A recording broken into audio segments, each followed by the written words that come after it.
Hello everyone, and welcome back to W Bricks, and welcome on into my review of the $1,000 LEGO Star Wars Ultimate Collector Series Death Star, the most expensive and one of the biggest LEGO sets of all time. Will this set actually be worth that $1,000 price tag? You will find out by the end of this review. Now, for anyone wondering, no, this set was not sent to me by the LEGO Group for free. I went out and spent my hard-earned $1,000 to purchase this LEGO set.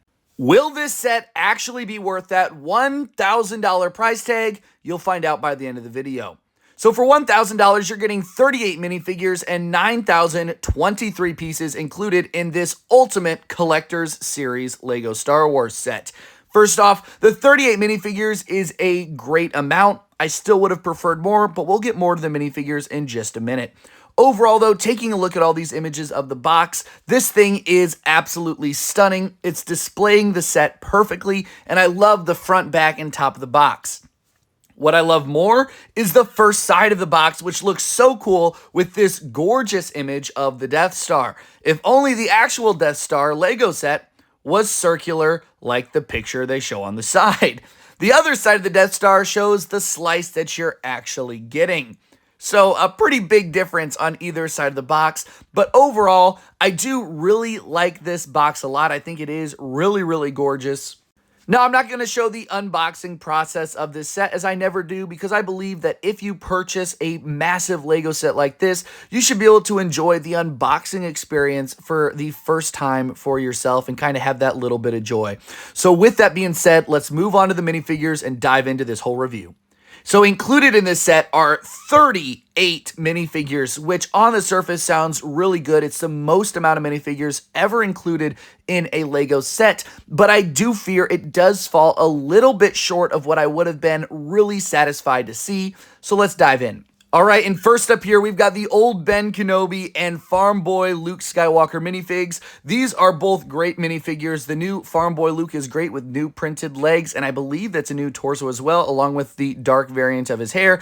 And old Ben is great with that soft dark brown cape, and he also includes some light gray hair there, which is a great little inclusion as well. Now let's talk about the most controversial minifigure of this set, and rightfully so, the C-3PO minifigure without the dual molded leg. First off, R2 is great here. I'm just going to get him out of the way. He's got the back printing and everything. Great figure. But the 3PO is utterly ridiculous. The fact that we did not receive the dual molded silver leg in this set is inexcusable. This minifigure is incomplete without that silver leg at this point, and the fact that it can be put in a $5.99 keychain but not in a $1,000 LEGO set is completely ridiculous. And for anyone arguing, oh, but the graphic designers said that they couldn't fit it in the budget, that is a load of horse crap, and we literally all know it. This is yet again a massive showing of corporate greed. Anyone arguing that LEGO is a company that truly cares about the fans clearly has not been a part of the LEGO space for the last few years. Moving away from the trash figure though, let's move on to Han Solo and Chewbacca here. Nothing special about these guys. Han Solo's fine, but I really would have liked to see something a little bit different for Chewie here. Maybe some arm printing or side leg printing. Literally anything to spice his figure up since he's been the same for literally the last decade. Just want something new. As for the next figures, we've got Stormtrooper Luke, Han, and of course Princess Leia. Nothing really special about these guys as well. I really would have liked to seen that Princess Leia dress piece brought back again, but they decided to just go with the legs, and that's okay. Next up, the Stormtroopers, all 6 of them. And I know a lot of people want to see more Stormtroopers in this set, and I have to agree, there needed to be more than 6. When I display this set, I use 2 more Stormtroopers and a TIE pilot to represent the GWP that I won't open because it's so bad. But the set really needs the 8 Stormtroopers with those 2 extra that are included with the TIE. This 6 just really doesn't cut it when it comes to displaying this set. You need at least 8, and I think this set should have included 8, and then you still got an extra 2 with your GWP to create 10. The next figures up here that we've got are the Imperial Navy Troopers. and the Death Star Gunners, figures that we've seen before, but are still great and look great for this set. I do wish that the Imperial Navy Troopers had leg printing, but if LEGO's going to cut corners, that's a corner I think is okay to cut. Next up here, we've got the 2 Imperial crew members, 1 male and 1 female, and next up after that, we have the Imperial shuttle pilot and the Imperial Navy officer. So I think these 4 were great inclusions. The 2 new hat pieces with the girl hair from Deidre looks great as well. Love to see some different variants there. Overall, these are great minifigures and necessary for the set. Next up are the Imperial officers that I know a lot of people were excited for. Moving from left to right, we have Admiral Mahdi, General Tag, Colonel Yularen, and of course, the Grand Moff Tarkin. All great minifigures and great inclusions. Outside of their legs, once again, dual molded legs, absolutely shooting this set in the foot. Absolutely crazy that none of these figures have dual molded legs as well. They don't even need printing. It's just dark gray and black.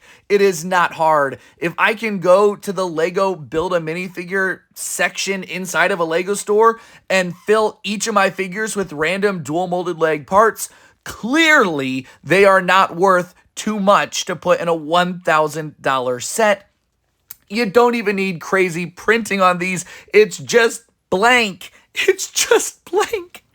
It's not difficult. Utterly ridiculous. Here are their other faces. Great figures outside of the leg. Let's move on to some droid minifigures here. First up here, we have 5D6RA7. What a name. I mean, holy smokes, somebody wrote that down. And then we have R3T6 there. And then we have the little doctor droid and a mouse droid. Those obviously aren't minifigures, but I threw them up here just so you could see them as well. I love the silver droid. He's cool with those gold printed eyes. And I think it's funny that R3 here, you can literally see the Lego logo printed on the inside of his dome right up front. I mean, they could have done it around back. I mean, hey, if you're looking to purchase this dude on eBay or something, at least you can check to make sure it's actual Lego. Next up here are the 2 Red Guards and the Imperial Dignitary. First up, these Red Guards are new. They have a nice new torso print here, which is cool to see. Don't look at this set, though, and think, oh, I'm getting exclusive Red Guards. I doubt these will remain exclusive. There's supposed to be a Death Star dual set next year, so I assume these guys will be brought back in that. They also do have these nice dual-sided capes in dark red and regular red. I really would have much preferred they put quality into other minifigures, but this is a nice touch. And the Imperial Dignitary is cool, except his torso print is, like, very detailed and very cool, and the rest of him is, like, very blank.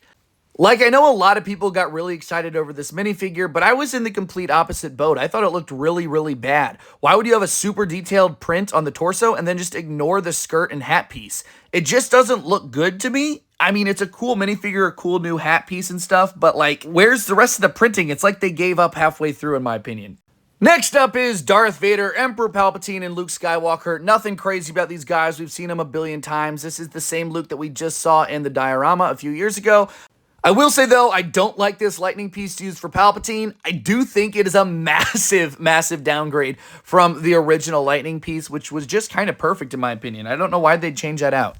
Next up, we have Director Krennic and Galen Erso, 2 big highlights for a lot of people for this set. Both of these figures look great. Once again, the legs there being completely blank on Krennic make me just cringe a little bit, but Galen Erso looks great. Little bit of side arm printing there. Overall, 2 really nice figures. And finally, my favorite figure, the Hot Tub Stormtrooper, a massive highlight to this set. I had to put a little rubber ducky there with him from his hot tub. He looks phenomenal. A great torso and dual molded leg printing. Woohoo! Finally, dual molded legs.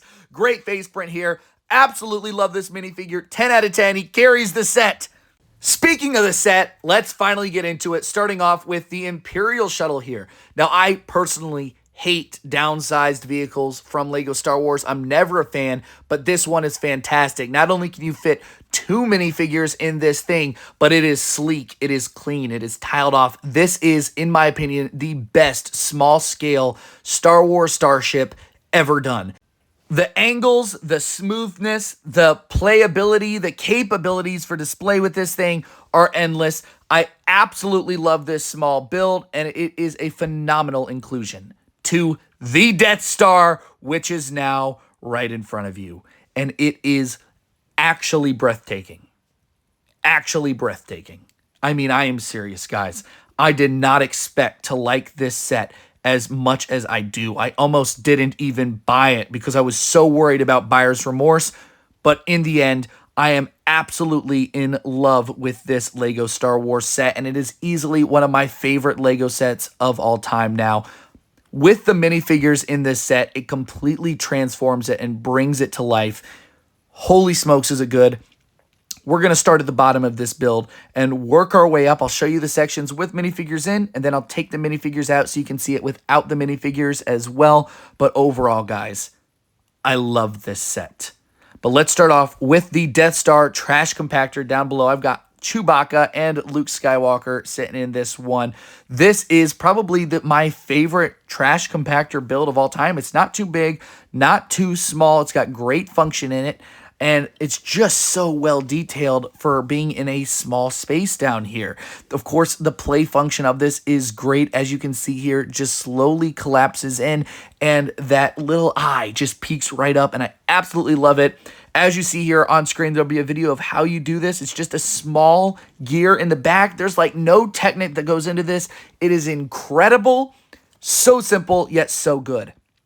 Now, one of my favorite rooms, the hangar bay, is beyond incredible, and on camera it can't even capture the glory of this actual build because the light reflects all over the black, but it is fantastic. I love the stars behind it. You've got this little panel up here for R2 to shut down the trash compactor, and you have the first elevator right there to the right of it. It's super easy, and look, R2 matches right up there. If you bend him right up, you can shut down the trash compactor, and opening this door does reveal the elevator right behind it, which you can set actually 2 minifigures in. I'm just going to display with 1, but you can fit 2 figures in here. So I'm going to set in our Imperial crew member to send him upstairs. We're going to close this up here just so you can see it can close, but I want you to see him actually go up. So we're going to keep it open. And on the top is this little Technic gear. You just crank right here, and boom, he is whisked away up top to where now we're on the second story.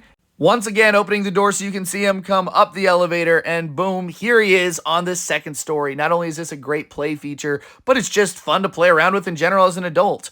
The hangar bay, though, is great. Obviously, some big stickers there that are a disappointment, but not horrible. And that little container back there I think is really cute. I don't know why. I just like it. And this wall. Look at this wall. I love the detail of this wall. The little white stripes up it. Looks so cool, and it looks into our next room here, the little control room. Now, I love this room. I love how it overlooks onto the hangar bay, just like the movie, but the downside is this entire room is nothing but stickers, and I got really stressed putting these on because I wanted it to look really good. But I do love this room. The red really pops. It just looks so darn cool.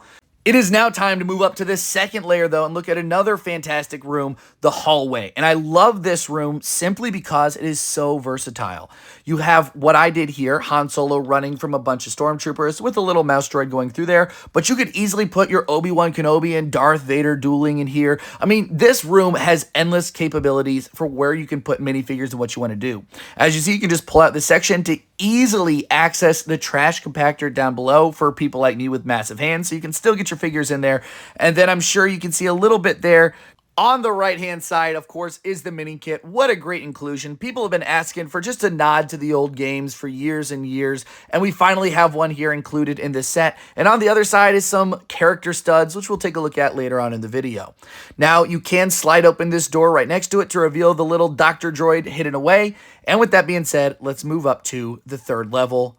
Probably my favorite level of them all, which is hard to say because I love them all, but this one is phenomenal. The detention block floor is so cool. And when I mean floor, I mean legitimately the floor. Look at the burnt orange floor and the air vents that are all across it. It looks so good with all these minifigures. It is decked out and looks fantastic. Removing all the figures, though, it still looks great. And this section actually has one of my favorite play features in the whole set. As you see the little blaster hole in the wall there, you can take your Princess Leia minifigure, drop her down, and she ends up in the trash compactor down below. Easily one of my favorite play features of this set for sure. It's so much fun. Unfortunately, moving on, those computer panels are all stickers, and you can open up this little door to the side to get access to Princess Leia's cell. Speaking of her cell, if we move around to the side, first off, there is a little indentation of a trench run, but if you pull off this little side here, you can pull out the inside of the Death Star, and you've got this little detention cell for Princess Leia. You can easily add your little Doctor Droid onto the end here, and of course, sit your Princess Leia minifigure on the bed as well. Plenty of room for these figures, and it works out great. Now moving away from the cell block area, let's talk about the rest of floor 3, because there's still a bunch to look at for this floor. First up here, of course, is the next elevator area for floor number 3, followed up by this little area with a little Easter egg of the Death Star reactor from Return of the Jedi, which is just a nice little thing to include here. Moving on, we do have this bridge with Ben Kenobi standing on the bridge here, going to turn off the tractor beam, so that's a cool little inclusion there. You can move this little tractor beam area out of the way if you want to, but I think it looks fine where it's at. With that out of the way, though, moved back, we can now get access to our Darth Vader meditation chamber, where there is this little door to gain access, and then we can actually pull out the entire meditation chamber out of the section, which this is fine. It's just a very small meditation chamber, but I really don't care about this build at all. I care about the rest of the set, and this area just didn't excite me very much. But what does excite me is this really cool sticker for Emperor Palpatine sticker, but still looks really cool. And one of my favorite stickers in this set is this one on Darth Vader's wall with a picture of an N1 starfighter, pod racers, and Episode 2 Padme. There's also a summer picture of him and Palpatine. Just a great sticker and cute overall. I just love that little inclusion. Now moving up to the next level, we have the Imperial officer area where they're going to sit around the meeting table, the office room. This looks so good, and I love the walls of the office here. It's just so detailed so well. Unfortunately, though, there are only the 4 officers to have sitting around the table, and I wish this could actually be filled up. I feel like this is another spot where it just feels a little empty for the minifigures, but including 8 officers would be pretty extreme. Moving on, we have the Luke Skywalker and Princess Leia jumping area where you have this really simple but great function to swing Luke Skywalker across from one edge to the other. You can, of course, add Princess Leia here as well, but I just got Luke on here to make it look simple. There's just a little knob above that to turn him, and you can hide that away if you want him out of the way and just leave that area for Obi-Wan, which I understand because it looks really, really cool, and it also holds one of my other favorite play features, the bridge that can be extended. I love this bridge. You could put a trooper on there if you've got one left over. Really, really great. Moving on, though, we've got another fantastic area. I can't even pick a favorite. The Death Star laser room, and oh my goodness, is this cool. First off, let's just get this out of the way. Of course, there is the elevator area, and there's some more sticker designs and those printed wall tiles on the back there. But who cares about this? Let's talk about the Death Star laser. Oh my goodness, is this thing gorgeous or what? I mean, this takes that old Death Star laser and does it 10 times better. First up, the little control panel area is fine. It's once again stickers. Not the biggest deal on earth to me here, but still, once again, I would have preferred printed. And on the wall here is this nice little thing you can do. You can flick a little Technic rod in the back and flip it from Alderaan to exploded Alderaan. So I think that's just a fun little inclusion there as well. Hey, and if you don't even want the explosion or the Alderaan, you can just leave it black, like Alderaan's already gone. I mean, you can choose whatever you want. Great options here. Great little play function. Looks super cool. As for the actual laser, though, let's get back to it because it's just so dang cool. I absolutely love this design. It is so well done. So well done that any angle you look at this thing, it truly is remarkable. I absolutely love this design. 10 out of 10. And not only do the lasers look good, but the entire design of the actual cannon looks incredible as well. They did such a phenomenal job. Huge props to the designer for this. And right above it on floor 5 is another fantastic room, the little Death Star laser room or control room area as well with the red flashing lights on the wall. Just a great design, a great build, a great inclusion. Moving from that though, we do have the Death Star throne room here. Obviously a massive room for this build, and it turned out looking really good. I love the diorama from like a year or two ago for the Death Star, and that one is fantastic. But this is great too. Like, this this is a very well done area. And I love the little balconies areas of it as well with those little narrow ledges. Super, super good. They did a great job designing this. I mean, look at how good it is. And the all tiled off black floor just makes it look 10 times better. Wow, does that look good. And the window and seat look really good too. I was worried the seat was not going to be as good as the old one, but this one looks great as well. And you do have this nice little play function to knock Luke off. Obviously, I have a red guard up there, but if you want to put Luke there and pretend Darth Vader threw his lightsaber to knock him off, you can do that as well. Great function. You can actually lift off this top section of the set very easily, and that gives you access over here to the right-hand side of the Death Star turbo laser here. Now it's time for the moment everyone was waiting for, the hot tub room here, the 6th level. You've got the elevator and an unopening door, but if you pull up this side panel here to the left, you can get access to the room. My camera tripod is actually so short I have to like hold it up and carry it in here, but this is awesome. I love this hot tub room. You can put your hot tub trooper in there as well. He's going to be super comfy with his rubber ducky. Absolutely love this little room here. You've got a karaoke machine and everything. What a great little fun inclusion. Exactly what this set needs. What this set really needed, though, was something to cover the back. That's right. We got to talk about the back now. We're all done with the interior. Now it's the exterior. And boy, does this look bad. I mean, absolutely disgusting. It looks like somebody vomited all over this set. This really is such a shame that it looks this bad from the back. It literally forces you to display this up against a wall, which is disappointing because I kind of wanted mine like in the middle of the room somewhere when I heard about it before. This is disgusting. Of course, you do have some nice little Easter eggs like the mini kit, character studs, and this little stormtrooper measuring thing, but those don't help this. I mean, that's a nice inclusion, but this is terrible. This is really bad. Like, I feel they could have done something better than this back. And now comparing it, it is what it is at the end of the day. The front is fantastic, but this back is just really bad. Somebody looked at that and then was like, yep, release it.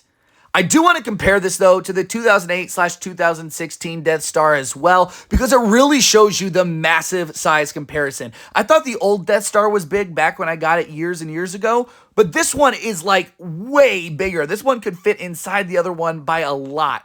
Crazy difference. And now finally for the Death Star plaque with Director Krennic and Galen Erso on there. Looks very, very good. You know, I love a good plaque, and this one is 10 out of 10. Overall, Death Star. Let's sum it up. Let's talk about it. Is it worth $1,000? For me personally, yes, this is worth $1,000, which is not something a lot of people are going to tell you. This, for me, I'm happy I spent $1,000 on this. I'm content with my purchase. Going into this purchase, I was really, really worried about buyer's remorse for this thing. I mean, literally, for weeks and weeks, I was trying to decide if I was going to buy this. And then literally the night before, I was like, okay, I'm going to go get it in the morning, and I'm going to take a risk it. I'm going to risk it for the biscuit here and see if it turns out really good. And it did. It turned out better than I ever could have hoped. That does not mean that this set is not without its flaws. It seems that the LEGO group cannot just put out a flawless set, which is disappointing. The minifigures, you're definitely missing a few. You need a couple more stormtroopers in here at least. And then you need to actually increase the quality of a lot of these minifigures. Figures like C-3PO and the Imperial officers needed dual molded legs. It's not even in question. It just needed to be there for $1,000. If you're going to do a premium price, then you're going to put out a premium product. Minifigures like R3 here, not having back printing. Once again, inexcusable.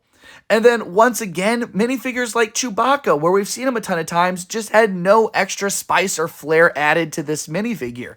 You just needed to increase and do a little bit more work on these minifigures to take it from a 7 out of 10 to that 10 out of 10. You're right on the grasp of perfection, and you just dropped the ball. Now, one thing I talked about a lot throughout the video was, of course, stickers and sticker quantity. They were everywhere. They were on small parts. They were on large parts. They were all over the place. And while that's a massive concern for a lot of people, it actually didn't bother me that much. When I'm used to building sets like Ninjago City Gardens, etc., those come with like 75 to 100 stickers. Those sticker sheets are insane. There's like 3 massive sticker sheets in each Ninjago City set. And those are only like $350. So this one for $1,000 with one sticker sheet doesn't bother me all that much. Now, does it get tedious putting on some of these smaller stickers? Absolutely. But I would have much preferred that money from graphic design go into minifigure quality than the stickers. For $1,000, should a lot of these pieces come printed? Absolutely. Would I have loved to see it? Definitely. It should have happened. But Lego's a very greedy corporation, and this is just what they do. But it really doesn't bother me much. You know, I talked about the stickers because I know it's important to a lot of people, but for me, it just doesn't bother me that much. Was it tedious? Was it annoying? Yes. Do you get worried every time you put on a sticker? Absolutely. But when you move from Ninjago City to this, it's night and day. They're not even comparable. And that's what a lot of Star Wars YouTubers aren't seeing because they only buy Star Wars sets in comparison to me, who buys a vast array of a ton of different Lego sets from different themes. That's just the quick difference. I'm used to stickers more than other people. That's basically it for complaints from me. The back doesn't look good. It looks bad. You can only display it from the front. The minifigure quality is low-key horrendous. Let's be real. It could have been way better for $1,000. And the stickers are slightly annoying. Outside of that, this is absolutely worth $1,000. Anyone telling you it's not worth $1,000 isn't actually thinking it through. They're just going emotionally right off the bat. They're saying it's not the full Death Star. It's not worth $1,000. If we put this in comparison to other Star Wars sets that we've seen over the years, look at it in comparison to the Millennium Falcon. The Millennium Falcon has like 8 minifigures and 7,500 pieces for what it ended at $850. This is $1,000, $150 more, and you're getting 1,500 more pieces, which is adequate for $150, and you're getting 30 more minifigures. The Millennium Falcon is not higher quality than this set. The Millennium Falcon is great. I own the Millennium Falcon. I've built the Millennium Falcon. This is a far better set than the Millennium Falcon. I like this more than the Millennium Falcon. It definitely holds the $1,000 value. 10,000 pieces would have been a little bit nicer for $1,000, but 9,000 is not bad. 38 minifigures is not bad. The value is there.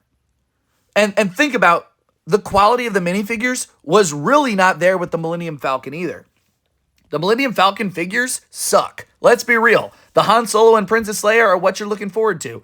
Otherwise, you're getting a mediocre C-3PO, R2, Rey, Finn, Old Han, and Chewie. And then a couple Porgs. And then BB-8. I mean, you're getting some really bad figures that nobody wants. At least this has some desirable minifigures, some exclusive minifigures, some new prints, some new ideas. And I gotta give it to that. If you're looking at this set of the Millennium Falcon, this one beats the Millennium Falcon every day of the week. And I own them both, so I can directly compare them. So in my opinion, the answer to the question of, is this worth $1,000? Absolutely. Now the question, should you actually purchase this for yourself? First off, if you're a teenager or a kid watching this video, this set is not going to be for you. Now, I'm not saying this doesn't have great play features and it's not a great display set. It is both. It has great play features and it looks great on display. But there are so many better things you can spend your money on for $1,000 right now. Go spend your money and get lots of fun sets to display instead of just putting it all on one. Unless you see this and you're like, this is the greatest thing I've ever seen. If you're like, oh, okay, it's cool. Don't spend $1,000 on something that you say, oh yeah, that's cool. No. You want to love it if you're spending $1,000 as a teenager and a kid with a limited income. I would highly recommend, if you're a teenager or a kid, taking your money elsewhere and buying lots of smaller Lego sets and using that money more wisely than just spending it all on this one set. Now, if you are an adult collector like myself and in the financial space to actually be able to afford this, then I will recommend it to you. I think that if you're an adult collector, if you've got the disposable income to go out and purchase this, why not? This is one of the most enjoyable builds I have ever built in my life. I've been building Lego for 19 years in a row, and this is one of the most enjoyable builds I have ever done. It is just brick on top of brick. No random Technic garbage outside of a couple little functions. It is just a regular Lego set. It's nothing but bricks and plates and minifigures. It is just the most enjoyable experience you can get from a Lego set. 10 out of 10 experience. 10 out of 10, 11 out of 10 even. So if you're an adult, you financially can afford this, then I recommend going out and getting it. Now, since you don't get the GWP right off the bat, I would recommend waiting for maybe a slight sale or double VIP or something like that. But overall, if you watch this video and you like what you see, you're gonna like it in person. I am so blessed and thankful to be able to own this set.